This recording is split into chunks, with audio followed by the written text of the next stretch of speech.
1977 में समुंदर के अंदर दो बहुत अजीब वादे रिकॉर्ड हुई। इनकी फ्रीक्वेंसी बहुत कम जबकि एम्पलीट्यूड बहुत बड़ा था। इनको अमेरिका के एटमॉस्फेरिक एडमिनिस्ट्रेशन रडार ने रिकॉर्ड किया था, लेकिन हैरानी की बात यह है कि यही सेम आवाजें 5000 किलोमीटर दूर दूसरे रडार ने भी रिकॉर्ड हुई। कैलकुलेशन के बाद इन आवाजों की लोकेशन का अंदाजा लगाया गया तो मालूम पड़ा ये साउथ पैसिफिक ओशन के एक इंतहाई रिपोर्ट एरिया में समुंदर के अंदर जनरेट हुई थी। उस वक्त इन आवाजों को ब्लूब का नाम दिया गया और इन पर रिसर्च शुरू कर दी गई। ये आखिर खौफनाक आवाजें किस चीज की थी? जाहिरी तौर पे ये आवाजें किसी बहुत बड़े चीज की होनी चाहिए थी, लेकिन समुंदर के इस हिस्से में ऐसा कुछ भी नहीं मिला। कई सालों तक यही समझा जाने लगा कि समुंदर के इस हिस्से के नीचे कोई बहुत बड़ा ड्रो क्रिएचर रहता है, लेकिन 2012 के बाद नेशनल ओशियनिक एटमॉस्फेरिक एडमिनिस्ट्रेशन ने अपना ट्रांस बदलकर कहा कि 1977 में रिकॉर्ड होने वाली आवाजें ग्लेशियर मूवमेंट यानी ग्लेशियर के हिलने की वजह से जनरेट हुई थी। पर सच्चाई क्या है इसके बारे में अभी तक कोई नहीं जानता। पर जिस पॉइंट पे ये आवाज रिकॉर्ड हुई थी वहां आज एक बहुत ही अनोखा काम किया जाता है। साउथ पैसिफिक ओशन के ठीक इस पॉइंट पर समुंदर का वो हिस्सा मौजूद है जिसकी चारों साइड्स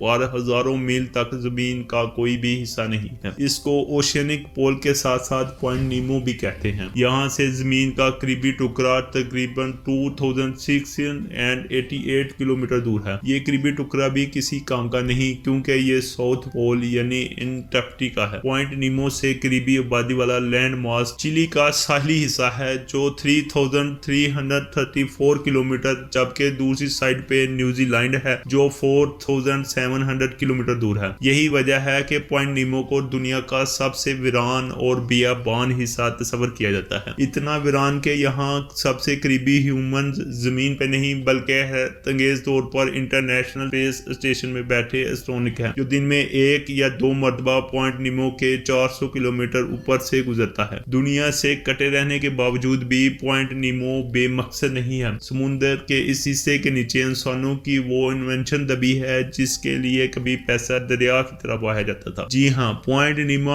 वो कब्रिस्तान है जहाँ टूटी हुई सैटेलाइट स्पेसक्राफ्ट्स और रॉकेट्स के टुकड़ों का। लेकिन सवाल ये उठता है कि पॉइंट नीमो डिस्कवर होने से पहले सैटेलाइट्स को कहाँ गिराया जाता था और इनको गिराने की जरूरत ही पेश क्यों आती है, और सबसे बढ़कर सैटेलाइट्स को ठीक पॉइंट नीमो तक लाया कैसे जाता है। रिजवान खान चैनल में एक बार फिर से खुश आमदीद नाजरीन। पॉइंट नीमो साउथ पैसिफिक ओशन में 22 करोड़ स्क्वायर किलोमीटर के एरिया का फैला हुआ है। ये इतना बड़ा एरिया है कि इसमें दुनिया का सबसे बड़ा मुल्क रशिया भी फिट आ सकता है, और उसके बावजूद भी इतनी जगह बच जाएगी इजिप्ट जैसी 5 कंट्री फिट आ सके। पर इन 22 करोड़ स्क्वायर किलोमीटर में इंसानों की कोई आबादी नहीं बसती। इंसान तो इंसान, यहाँ पानी के नीचे भी बहुत सारे सी क्रिएचर जिंदा नहीं रह सकते। रिसर्चर का मानना है यहाँ की कंडीशन बहुत चैलेंजिंग है जिसमें सी लाइफ के लिए जिंदा रहना मुश्किल हो सकता है। पॉइंट नीमो साउथ पैसिफिक ओशन के एक बहुत ही रिमोट और डीप एरिया में लोकेटेड है जहां पानी का टेम्परेचर ठंडा होता है और न्यूट्रॉन्स ना होने के बराबर। पॉइंट नीमो एक ऐसी जगह पर है जहां ओशियनिक करंट्स की वजह से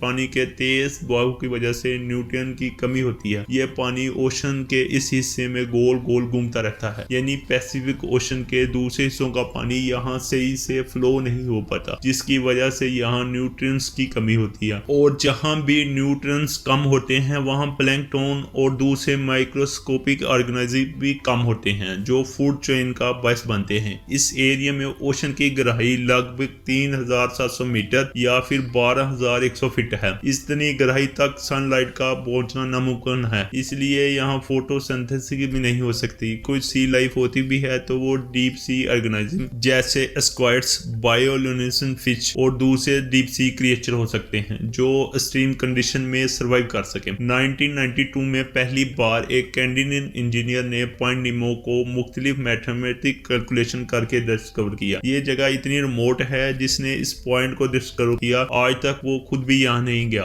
9 सालों के बाद 2001 में पहली बार इसको रशियन स्पेस एजेंसी की तरफ से इस्तेमाल किया गया क्योंकि पॉइंट नीमो ओशन का वो हिस्सा है जो इंटरनेशनल वाटर में आता है, यानी इसको कोई भी कंट्री ओन नहीं करते। इसी वजह से दुनिया की मुख्तलिफ स्पेस एजेंसी को यहाँ अपने स्पेस ऑब्जेक्ट्स गिराने के लिए किसी से परमिशन नहीं लेनी पड़ती। 23 मार्च 2001 रशियन स्पेस स्टेशन मीर को लॉन्च हुए 15 साल गुजर चुके थे और अब वो इस काबिल नहीं था कि ज्यादा अरसे तक मिशन पर रहे। तभी रशियन स्पेस एजेंसी ने उसको डी ऑर्बिट करके यानी अर्थ के ऑर्बिट से निकालकर पॉइंट नीमो में गिरा दिया। मीर के बाद दूसरी स्पेस एजेंसी को भी ये जगह काफी मुनासिब लगी और अब वो भी इसको स्पेस क्राफ्ट डंपिंग के लिए इस्तेमाल करते हैं। पिछले 23 सालों में ये कब्रिस्तान बढ़ता गया और आज पॉइंट नीमो के नीचे 260 से ज्यादा स्पेस क्राफ्ट का मलबा मौजूद है और अनकरीब इंटरनेशनल स्पेस स्टेशन भी इसी पॉइंट नीमो पर दफन होने वाला है, क्योंकि नासा के मुताबिक ISS की लाइफ 2030 तक है। उससे पहले इसको डी कमीशन कर दिया जाएगा। सैटेलाइट्स या स्पेस क्राफ्ट को बहुत ही क्रिसाइज अंदाज में बारीकी से बनाया जाता है। करोड़ों डॉलर खर्च करने के बाद भी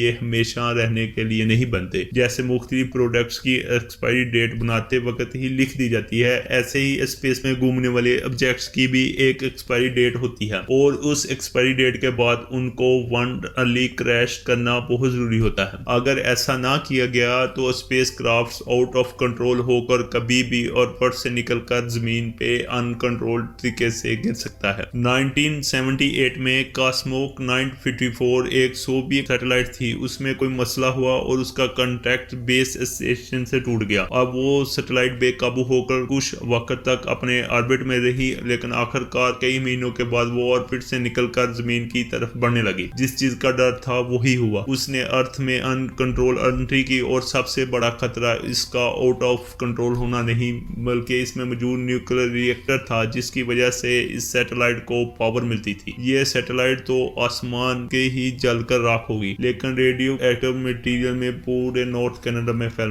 गया। उसके बाद एक ऑपरेशन स्टार्ट किया गया जिसका मकसद सिर्फ और सिर्फ इस रेडियो एक्टिव मटेरियल की तलाश और उसकी सफाई, जिसको ऑपरेशन मॉर्निंग लाइट का नाम दिया गया। खुशकिस्मती से इसमें किसी का कोई नुकसान तो नहीं हुआ, लेकिन इस हादसे के बाद सैटेलाइट्स को न्यूक्लियर के दिए जलाने के नुकसान की एक झलक दुनिया ने भी देखी। इसके अलावा 1997 में ओक्लाहोमा से तल्लुक रखने वाली नोटी विलियम पार्क में वर्क कर रही थी कि अचानक उनके कंधे पर कोई चीज आकर गिरी। मालूम पड़ा ये डेल्टा 2 रॉकेट का एक टुकड़ा है जो मीलों दूर एटमॉस्फेयर में दाखिल होते वक्त ही बिखर गया था। नोटी विलियम को इस हादसे में कोई चोट नहीं लगी, लेकिन इस हादसे ने सबकी आंखें खोल दी। ऐसे वाकया फ्यूचर में पेश न आए, इसी वजह से स्पेस ऑब्जेक्ट को ओशन के वीरान हिस्सों के ऊपर ही गिराया जाता है। जब तक पॉइंट नीमो डिस्कवर नहीं हुआ था, इससे पहले भी ये काम पैसिफिक ओशन या फिर जमीन के रिमोट एरिया में किया जाता था। जब भी कोई सैटेलाइट या स्पेस क्राफ्ट क्रैश करना हो तो उसमें लगे थ्रस्टर्स की मदद से पहले उसको ऑर्बिट से निकाला जाता है। ऑर्बिट से निकालने के बाद भी वो अगले कई महीनों तक अर्थ के गिर्द घूमता रहता है, पर आहिस्ता आहिस्ता वो जमीन से करीब भी होता जाता है। थ्रस्टर्स कब, कहां और किस वक्त और किस पोजीशन में एक्टिवेट करना है, ये काम बहुत बारीकी से इंजीनियर कैलकुलेट करते हैं। अर्थ के एटमॉस्फेयर में एंटर होने से पहले दोबारा थ्रस्टर्स को एक्टिवेट किया जाता है, जिससे उसकी डायरेक्शन पॉइंट नीमो की तरफ की जाती है। याद रहे कि स्पेस में हवा नहीं है, प्रेशर नहीं है, इसी वजह से वहां किसी किस्म की फ्रिक्शन नहीं होती। सैटेलाइट्स जो अपने ऑर्बिट में है वो बगैर पावर के अगले कई महीनों तक अपना ऑर्बिट नहीं छोड़ती। इनकी स्पीड्स बहुत तेज होती है, नॉर्मल 50,000 किलोमीटर पर आवर। जब इसी स्पीड्स में जब वो एटमॉस्फेयर में इंटर होती है तो फ्रिक्शन की वजह से उनका टेम्परेचर 3000 डिग्री सेल्सियस तक बढ़ जाता है और वो फायर बॉल की शक्ल इख्तियार कर लेती है। ये टेम्परेचर उनमें लगे मेटल को गला कर राख कर देता है और ज्यादातर केसेस में मलबा गिरने से पहले ही बाप बनकर उड़ जाता है। लेकिन कभी कभी कुछ मलबा जमीन पर भी आ गिरता है, जो अगर आबादी के ऊपर गिरे तो भारी नुकसान भी कर सकता है। यही वजह है कि इनको पॉइंट नीमो के 22 करोड़ स्क्वायर किलोमीटर के एरिया पर टारगेट करके इंसानों को इसके नुकसान से महफूज रखा जाता है। बात की जाए नाम की तो नीमो